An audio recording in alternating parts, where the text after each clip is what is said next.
But the democracy of Ghana is threatened by corruption. A corruption that made sure that Ghana does not pay its international debt.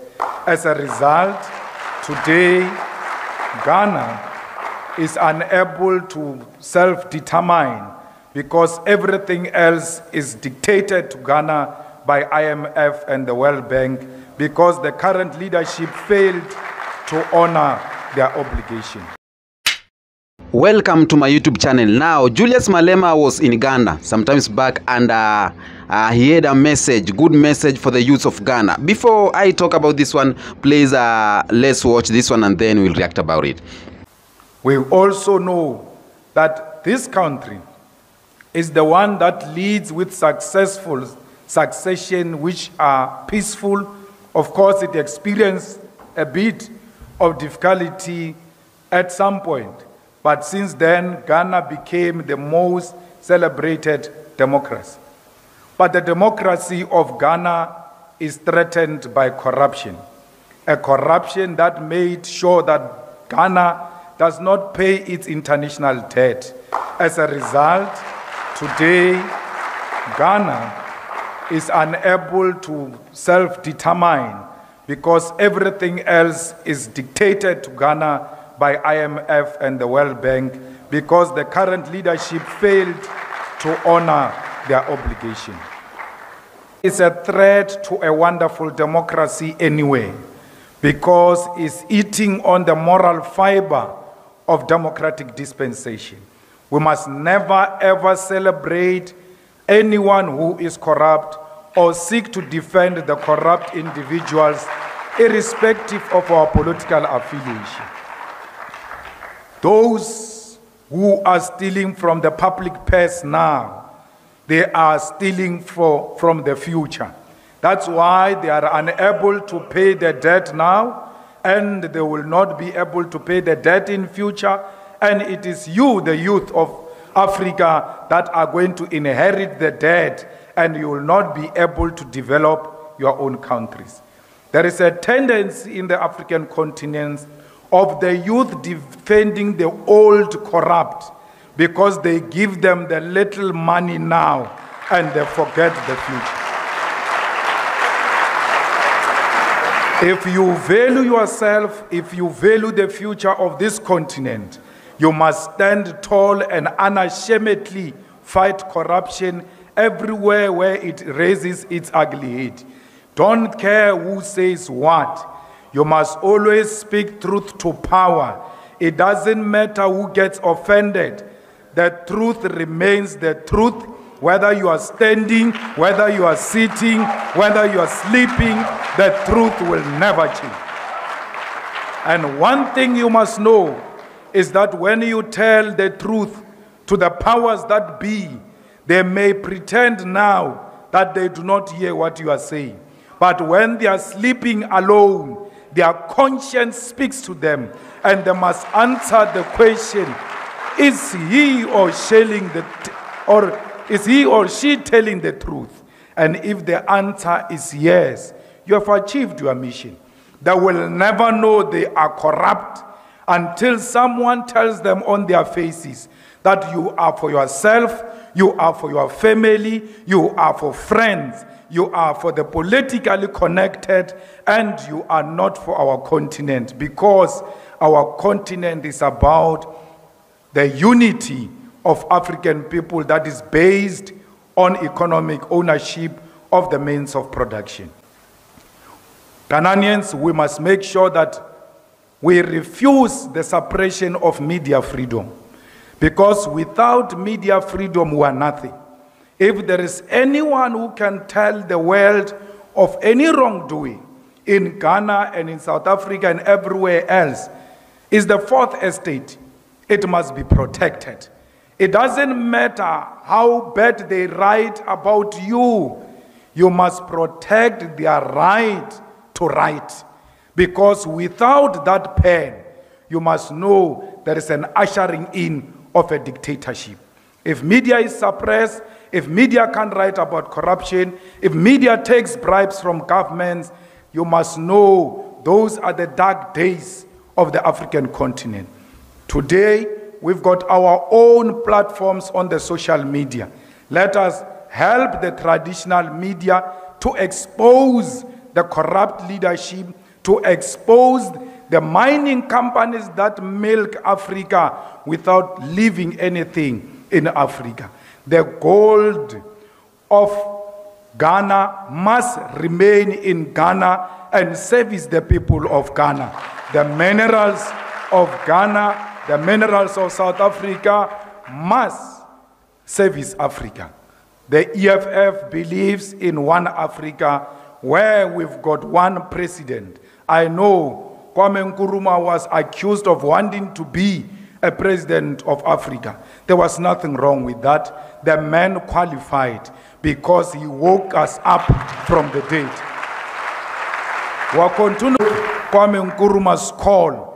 Even if we don't achieve it in our lifetime, we must create a solid foundation for one Africa, because one Africa is a threat to Europe and America. Africa with one president, Africa with one currency, Africa with one military command, Africa with one parliament. It's a threat that America cannot stand. Imagine a currency of Africa against the currency of USA. Ours will be based on the natural and mineral resources of our continent. And what will the currency of France be based on? Because France can't even produce anything for its survival. The whole soccer team of France is Africa. That's why when France plays with Britain, we all unwittingly support France because we see the blackness of the team. That's how much important we are as Africa to this Europe, America, and all those who support neocolonialism. Fellow Ghanaians, anyone who says the people of Palestine must be killed is an enemy of ours. The people of Palestine have not committed any sin to anyone. These organizations that got passports here in Ghana during colonial times and during apartheid times, they were called terrorist organizations. But to us, they were never terrorist organizations.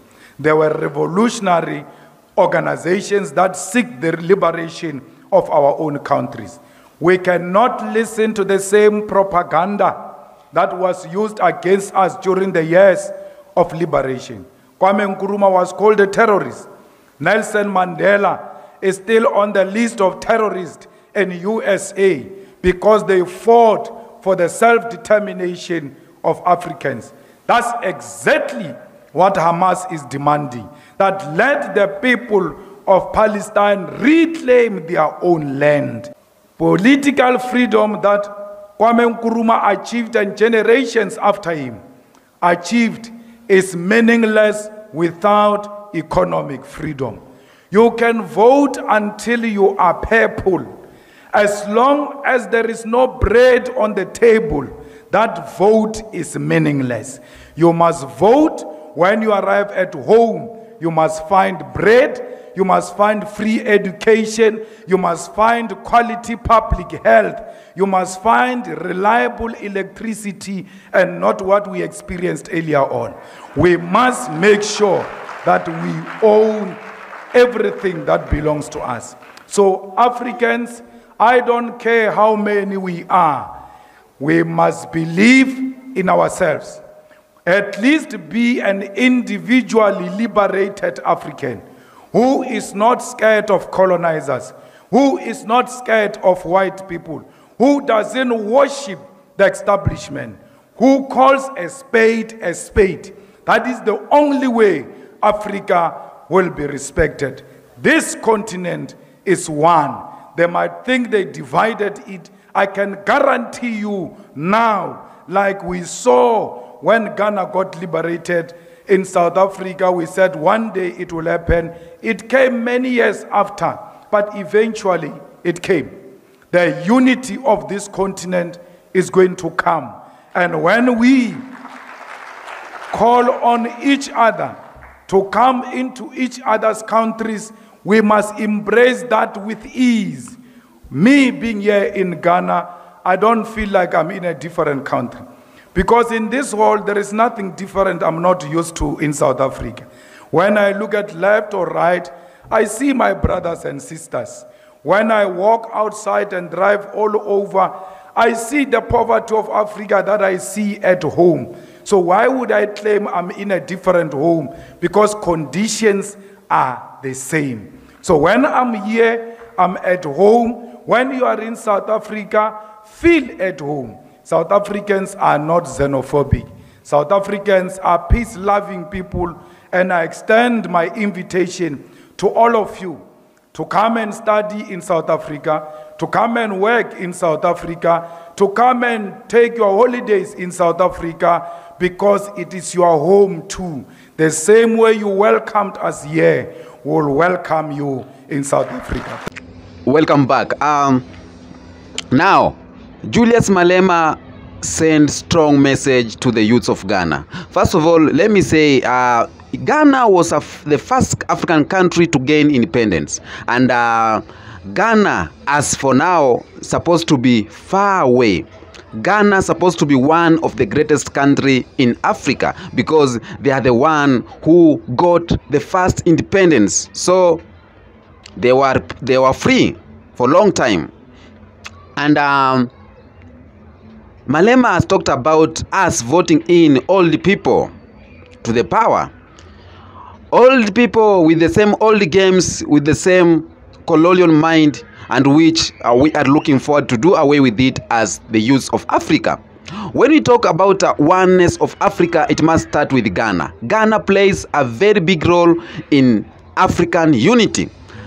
Ghana plays a very big role in the uniting of all black people, and that's why you saw it was the first country in Africa to say that, you know what, black Americans and Afro-Caribbeans, you should come back home, because Ghana is the gateway of Africa for a reason. And I'm gonna add something to what Julius Malema has said to my people, my youth of Ghana. I'm looking forward for you to rise up and stand up for your rights. I'm looking forward for you to rise up and make Ghana great again, because if Ghana is like our parents as Africa, it's like our role models as Africa, because a lot of countries were looking onto Ghana and saying, you know what, if Ghana's got its independence first, we are next. We can do it, you know. So it is like a role model to a lot of African countries. And that's why we need great minds in the leadership of Ghana. Youths, know your history. As Ghanaian youth, know what's best for your country. You are our role model as Africans. So whenever we are talking about oneness of Africa, it must start with Ghana. The same when you go to the next election. He has told us the truth that when you vote, make sure you vote not because of the promises. You are voting and you have something at home to eat. You have bread. You go and vote, and when you go back home, you have bread to eat. Not all these issues that we go to the ballot, you voting, and when you go back home, you are sleeping empty stomach, full of promises and lies that we will do this and we will do that. Now, a lot of people have been calling Nana Akufo as the puppet of the US, and that's true. Nana Akufo and Kenyan President William Ruto are one of the top most puppets of the United States of America. Ghana too is affected by the IMF. Here in Kenya, we are fighting the IMF because we know what IMF caused to us. Like, for example, I am here as the youth of Kenya, trying to pay the debt that was borrowed with my parents. And now, when I don't rise up now, my children, the children of my children, will live to pay that debt from IMF, and nothing will be done to Kenya. There will be no change. Every president will come, spend 5 years, and paying. What we'll be doing is just paying off debts, because this debt maybe we can pay very fast. But the money that is supposed to pay the debt they take, or the debt even they even take, they don't make it to work. They take the debt and they eat it. They chop the money. You know, they chop the money. You go and borrow loan, and then you chop that loan without doing a business you wanted to do it with. And that's what is paining us so much. You know, if you take a loan, and we as the youths of Africa, as the citizens of Africa, we see, okay, you took this loan, and our loan has done this and this, and our loan has created here, the roads are good, education, health system is good. It's okay. We're gonna pay, because the taxes you collect from those things you have created with that, you have built, or you have worked on it with that loan, the taxes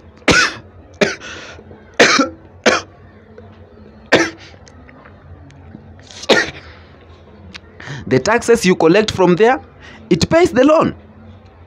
But why should you take loan when you as Ghana, you have the resources? Why should you take loan when you as a country, you have enough resources to run your country and even neighboring country? Some African countries here have a lot of resources that they can feed half of Africa for some years. So we have what it takes. But because of the few dollars,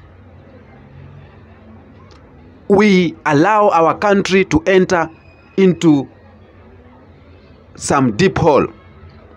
Now, all the leaders are going back to the seats because they give the youths small token, small dollars, $1, 1 naira, 1 cedis, 100 cedis.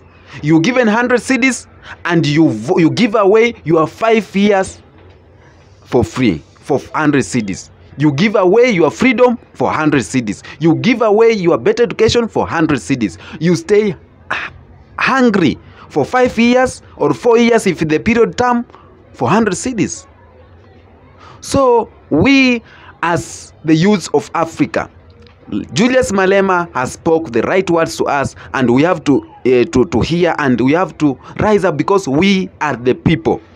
We are the people to change. Even if this change will not work out at our time, definitely one of the times, even if I will not be there or you will not be there, but if we start today, the journey of 1,000 kilometers start with a 1 meter. So start with a 1 step.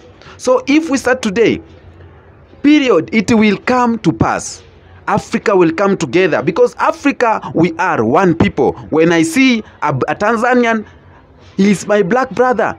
We are same blood, same color. You are my brother. You are not a Tanzanian. We are all Africans.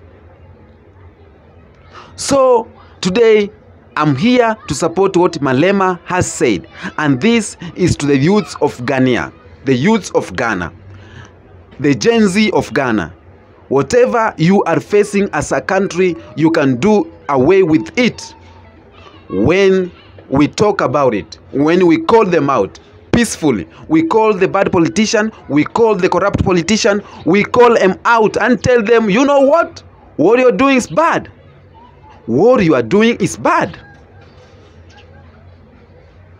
And very soon, Africa will be a great place. You know, let me tell you something. These white people, they fear Africans so much, because they know once Africans are united, they are done. Once Africans, they have united, we will be great, because we have enough. We have gold, we have oil, we have copper, we have cocoa, we have maize, we have rice, we have cotton, we have everything we need as Africa. So for example, Ghana and South Africa, all of them, they speak one language. Ghana has this, South Africa has gold, Congo has copper and uranium. These countries, we unite, we help each other. Come to think of it, the borders that were kept in our countries were kept just written by a pen, because no one came and built a fence anywhere. It is just written by a pen that, you know what, Kenya will reach here, Uganda will start from here, reach here, Tanzania here, Congo here, Zambia here, Zimbabwe here, Chad here. It was written by a pen. So Africans, we can come together and do away with all these punitive and neo-colonization mind, and all leaders who still has the colonization aspect in their minds. Tell me what you think on the comment section, the speech of Julius Malema towards Ghana. Ghana, I love you so much, Ghana. Rise up as Ghana, the youths of Ghana. It's time. It is time, even if it's not today, but definitely one day it will come to pass. Peace be with you.